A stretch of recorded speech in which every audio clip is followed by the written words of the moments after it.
વિદ્યાર્થી મિત્રો, મારી યુટ્યુબ ચેનલમાં તમારું હાર્દિક સ્વાગત છે। આજે આપણે પુનઃસ્થાપનના હિસાબોમાં ઉદાહરણ નંબર 4 જોઈએ।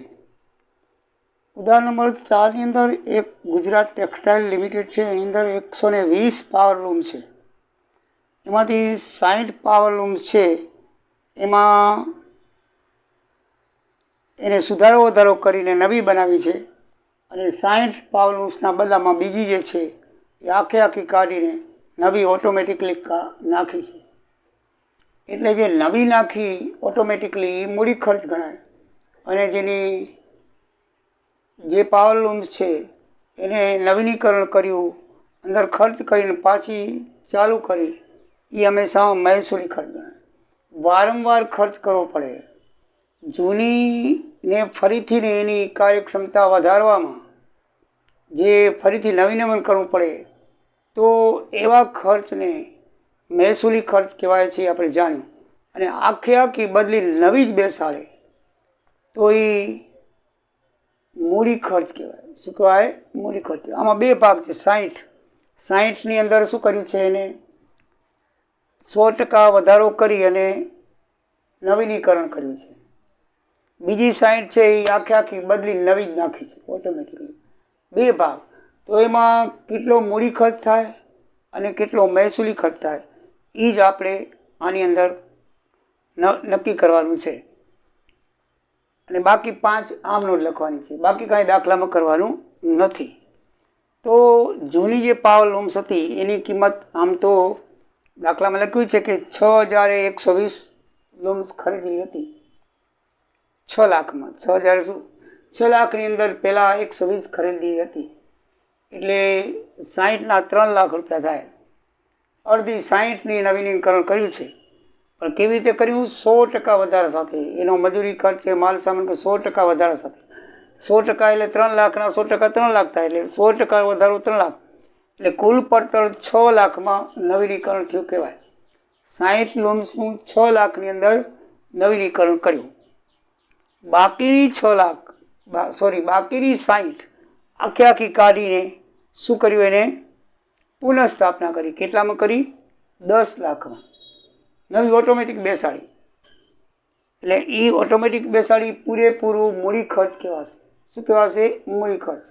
આમાં તમને મેં ખ્યાલ એક જ વસ્તુ યાદ રાખજો કે જૂની મિલકતને નવીનીકરણ કરી એ મહેસૂલી ખર્ચ કહેવાય, અને આખી બદલાવી નવી રાખો એ મૂડી ખર્ચ કહેવાય। આ બે વસ્તુનું ધ્યાન રાખજો, પછી મૂડી ખર્ચમાંથી મહેસૂલી ખર્ચ બાદ કરો એટલે વધારાનું જે મૂડી ખર્ચ વધે એને મૂડી ખર્ચ કહેવાય। 4 લાખ રૂપિયા મૂડી ખર્ચ કહેવાય। એટલે આ 10 લાખ રૂપિયામાં કેટલો મહેસૂલી? 6, અને મૂડી કેટલો? 4। બસ આ બધા દાખલાઓમાં આવી રીતે મહેસૂલી ખર્ચ ને મૂડી ખર્ચ કયો છે એ જ લખવાનું છે। આમાં નથી કોઈ ગણતરી કરવાની, નથી કોઈ ખાતા પાડવાના, નથી બીજું કાંઈ કરવાનું। બરાબર છે? ખાતા પાડવાના આવશે તો તમને કહેશું, પણ આ રીતે આમ છે। તો હવે તમે બરાબર સમજી ગયા હશો। સમજી લેશો તો બહુ એકદમ અઘરું નહીં લાગે, બહુ સહેલું છે। બરાબર છે? એટલું યાદ રાખજો કે જૂની મિલકતને નવીનીકરણ કરી મહેસૂલી ખર્ચને આખી નવેલી મૂડી ખર્ચ, બસ। બાકી કાંઈ મગજમાં યાદ રાખવાનું નથી। તો 60 લૂમ્સ હતી, એનું નવીનીકરણ 100% ખર્ચીને કર્યું। 3 લાખ હતા, 100% એના 3 લાખના 100% 3 લાખ, એટલે 6 લાખમાં નવીનીકરણ કર્યું માટે મહેસૂલી ખર્ચ। બાકીની 60 છે એનો ટોટલ ખર્ચ 10 લાખ થયો। બરાબર છે? તો એ 10 લાખમાંથી આ 6 લાખ બાદ કર્યા તો મૂડી ખર્ચ 4 લાખ। તમારો જવાબ આવી ગયો, દાખલો પૂરો, કાંઈ નથી। બરાબર છે? પણ આમાં બે જવાબ માંગ્યા છે। આ તો મૂડી ખર્ચને મહેસૂલી ખર્ચ આવે, પણ એ કહે છે કે તમે આમ નોંધ કરીને પછી મહેસૂલી ખર્ચને મૂડી ખર્ચ કેટલો થાય એમાં જો ઉપર લખ્યું છે। શું લખ્યું છે? કે આમ નોંધ લખો અને ખર્ચ પૈકી મૂડી ખાતે મહેસૂલી ખાતે કેટલો ખર્ચ નાખશો તમે। આમ નોંધમાં કેટલો મૂડી ખર્ચ ને કેટલો મહેસૂલી ખર્ચ નાખશો એ તમે નોંધણી કરો। આ તો થયો કોષ્ટક રીતે। તો પહેલાં હાલો ચાલે આપણે આમ નોંધ લખીએ। તો પહેલી આમ નોંધ આપણે બદલી નવી 100% વધારા સાથે એની થશે આની। તો આ પુનઃસ્થાપના ખાતે ઉધાર 6 લાખ તે બેંક ખાતે 6 લાખ। બરાબર છે? 60 લૂમ બદલી તેના જેવી નવી લૂમ 100% વધારા સાથે થયેલ ખર્ચ એની થશે। પછી 60 લૂમ નવી બીજી આખી બદલાવી ઓટોમેટિકલી નાખી, તો એના આપણે 2 ભાગ કર્યા, બરાબર છે. મૂડી ખર્ચ તરીકે 6 લાખ અને મહેસૂલી ખર્ચ તરીકે મૂડી ખર્ચ તરીકે 4 લાખ અને મહેસૂલી ખર્ચ તરીકે 6 લાખ, બરાબર છે. તો મહેસૂલી ખર્ચ છે એ પુનઃસ્થાપના ખાતે જશે અને આ 4 લાખ છે એ નવી લૂમ્સ ખાતે જશે. શું થશે? નવી લૂમ્સ ખાતે. ડિફરન્સ તો નવી લૂમ્સ ખાતે ઉધાર 4 લાખ, તે પુનઃસ્થાપના ખાતે ઉધાર 6 લાખ, તે બેંક ખાતે 10 લાખ. આ પુનઃસ્થાપના ખાતે જાય તો બાકીની રકમ છે એ નવી લૂમ્સ ખાતે જાય. નવી લાખીને તો નવી લૂમ્સ ખાતે ઉધાર તે આપણે આમનો જોઈ ગયા છીએ એટલે તમને ખ્યાલ છે. બેંક ખાતે ટોટલ 10 લાખ. હવે આપણે જૂની લૂમ્સ આ જે નવી નાખીને એમાં 60 વધી હતી, વેચી નાખી, એના 2 લાખ ઉપજ્યા, તો એના કેસ આવ્યા બેંક ખાતે ઉધાર, તે પુનઃસ્થાપના ખાતે જમા લઈ ગયા. આપણે હંમેશા જે રોકડ વેચાણ હોય કે જે એમાં જૂની મિલકતમાંથી નવો ભાગ વાપરો તે પુનઃસ્થાપના ખાતે જમા કરવાનો હોય, અને માલ વાપર્યો હોય તો નવી મિલકત ખાતે, નવી લૂમ્સ કે જે હોય તે એના ખાતે ઉધારવાનો હોય, બરાબર છે. જૂનીનું વેચાણ કર્યું તે. ચોથી નોંધમાં શું આવશે? હવે આપણે પુનઃસ્થાપના ખાતું બંધ કરશું. ક્યાં લઈ જશું? મહેસૂલી ખાતે. મહેસૂલી ખાતે ઉધાર, તે પુનઃસ્થાપના ખાતે 10 લાખ રૂપિયા. કેટલા? 10 લાખ રૂપિયા છે ટોટલ, બરાબર. તે ક્યાં લઈ ગયા? આપણે મહેસૂલી ખાતે લઈ જઈને બંધ કર્યું. અને છેલ્લી આપણે એક નવી લૂમ્સને એક અલગ બનાવ્યું છે, લખ્યું જુઓ. એમાં લખ્યું છે કે 60 લૂમ છે એમાં માંગને પહોંચી વળવા માટે નવી નાખી બીજી, બરાબર છે. બીજી નાખી તો નવીના કેટલા થયા હતા? 10 લાખ. તો 60 લૂમના કેટલા થાય? 5 લાખ થાય ને. નવી બીજી નાખી 60, તો આ તો 10 લાખની નાખી 60 બીજી, બરાબર છે. આર્યા એમાં હજી માંગ વધારે હશે, 120 તો છે જ, બીજી 60 એટલે 180 થઈ. બીજી 60 આખી નવી નાખી. તો આખી નવી નાખી તમને ઇન્ટ્રોડક્શનમાં સમજાવ્યું છે કે પૂરેપૂરા મૂડી ખર્ચ થાય.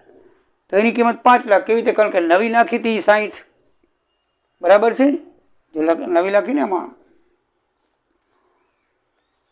વધારાની 60 નવી લૂમ્સ નાખી છે, બરાબર છે. તો 60 ઓટોમેટિકલી નવી લૂમ્સ ફેક્ટરીમાં ગોઠવી છે, તો એની કિંમત કેટલી થશે? 5 લાખ રૂપિયા. કેટલી થશે? 5 લાખ રૂપિયા. કારણ કે ઓટોમેટિક લૂમ્સની કિંમત કેટલી છે? 10 લાખ રૂપિયા. આખી કેટલી થઈ? 10 લાખ રૂપિયા. જો આ ઓટોમેટિક નાખી છે 10 લાખ. 10 લાખ નાખી છે તો નવી એની અડધી કેટલી થશે? 5 લાખ રૂપિયા થાય. તો 5 લાખ રૂપિયા એનો ખર્ચ થશે. તો હવે આપણે આમાં કેટલા મહેસૂલી ખર્ચ ખાતે આવે, કેટલાક પુનઃસ્થાપના ખાતે જોઈ લઈએ. આપણે જોઈ લઈએ કે આમનોંધની અસર મુજબ મહેસૂલી મૂડી ખર્ચ કયો થાય. તો જો પુનઃસ્થાપના ખાતે કેટલા આવ્યા? જો એ લખો, બેંક પુનઃસ્થાપના ખાતે ઉધાર 6 લાખ આવ્યા, પછી પુનઃસ્થાપના ખાતે ઉધાર બીજા પણ 6 લાખ આવ્યા, પછી નથી, એટલે 6 ને 6 12 લાખ થયા. હવે પુનઃસ્થાપના ખાતે જમા કેટલા આવ્યા? પુનઃસ્થાપના ખાતે જમા એક જ છે. કેટલા છે? 2 લાખ રૂપિયા. એટલે 12માંથી 2 ગયા એટલે 10 લાખ રૂપિયા મહેસૂલી ખર્ચ કહેવાય. 10 લાખ રૂપિયા કેટલો કહેવાય? મહેસૂલી ખર્ચ કહેવાય. હવે નવી લૂમ્સ ખાતે કેટલા ઉધાર્યા આપણે? 4 લાખ રૂપિયા. આનો ડિફરન્સ, બરાબર. અને બીજી નવી લૂમ્સ કેટલા લીધી? 5 લાખની. એટલે 4 લાખ અને 5 લાખ 9 લાખ રૂપિયા એ મૂડી ખર્ચ કહેવાય. એટલે આમનોંધી રીતે મહેસૂલી ખર્ચ 10 લાખ થાય. 12 લાખ તમે કહેતો ને અહીંયા બાદ નથી કર્યા, આપણે અહીંયા બાદ કર્યા હતા, પણ અહીંયા બાદ કરવાના હોય. 2 લાખ રૂપિયા બાદ કરવા જોઈએ ને, બાદ આપણે અહીંયા કર્યા, કારણ કે મહેસૂલ આપણે આમનોંધી અસર દર્શાવી છે માટે. તો 12 લાખ મહેસૂલી ખર્ચમાંથી 2 લાખ આપણે પુનઃસ્થાપનાના શું કરશું? બાદ. તો 10 લાખ રૂપિયા એ કેવો થશે? મહેસૂલી ખર્ચ. કેવો થશે? મહેસૂલી ખર્ચ. અને નવી જે લૂમ્સ ખાતે ઉધારેલ છે 4 લાખ કાયમ માટે ખર્ચ. આ કાયમ માટે. શેના માટે? કાયમ માટે. 5 લાખ નવી લીધી કાયમ માટે. આમાં 4 લાખ નવા ઉમેર્યા, 6 લાખની આ 4 લાખ ઉમેરી 10 લાખની નવી નાખી, એટલે એ કાયમ માટે. એટલે ટોટલ 9 લાખ રૂપિયા એ મૂડી ખર્ચ થશે. શું થશે? મૂડી ખર્ચ થશે. કહેવાનો મતલબ એ છે કે આમાં જવાબ માંગ્યો છે એટલે લખ્યો છે આ, બાકી જવાબ આ જ છે, બરાબર છે. મૂડી ખર્ચમાંથી મહેસૂલી ખર્ચ બાદ કરો, બાકી જે મૂડી ખર્ચ વધે એ જ તમારો જવાબ. એટલે મહેસૂલી ખર્ચ અને મૂડી ખર્ચ અલગ જ કરવાના છે. બાકી આ 5નો પછી યાદ રાખવાની 5 આમ નોંધ. પહેલી જે તમે જૂની જે તમે કરો છો નવીનીકરણ એની આમ નોંધ થાય. બીજી તે તમે આખી નવી લો છો તેની આમ નોંધ થાય. ત્રીજી તમે જે કાંઈ વેચાણ કર્યું હોય અથવા માલ વાપર્યો અંદર બીજો એની આમ નોંધ થાય. ચોથી પુનઃસ્થાપના બંધ કરવું મહેસૂલી ખાતે લઈ જવા એની થાય. અને 5મી આખી નવી બિલ્ડિંગ નવી બનાવી હોય એવો દાખલામાં ઉલ્લેખ હોય તો એની કરવાની, નહીંતર 4 જ આમ નોંધ થાય. આ આમ નોંધ છે ને બધા દાખલામાં નવું આપતા નથી, ન આપેલું તો નહીં કરવાની. તો એક જૂનીની આમ નોંધ, એક નવીની આમ નોંધ, એક વેચાણની આમ નોંધ, એક ખાતું બંધ કરવાની આમ નોંધ અને એક આખી નવીની આમ નોંધ. ટોટલ 5 આમ નોંધ કરવાની છે. બાકી બીજું કાંઈ કરવાનું નથી. સમજાઈ ગયું મિત્રો? તો હવે આવો જ દાખલો એક સ્વાધ્યાયનો લઈએ. બરાબર, જોઈ લઈએ આપણે સ્વાધ્યાયનો આખો દાખલો નવો એક.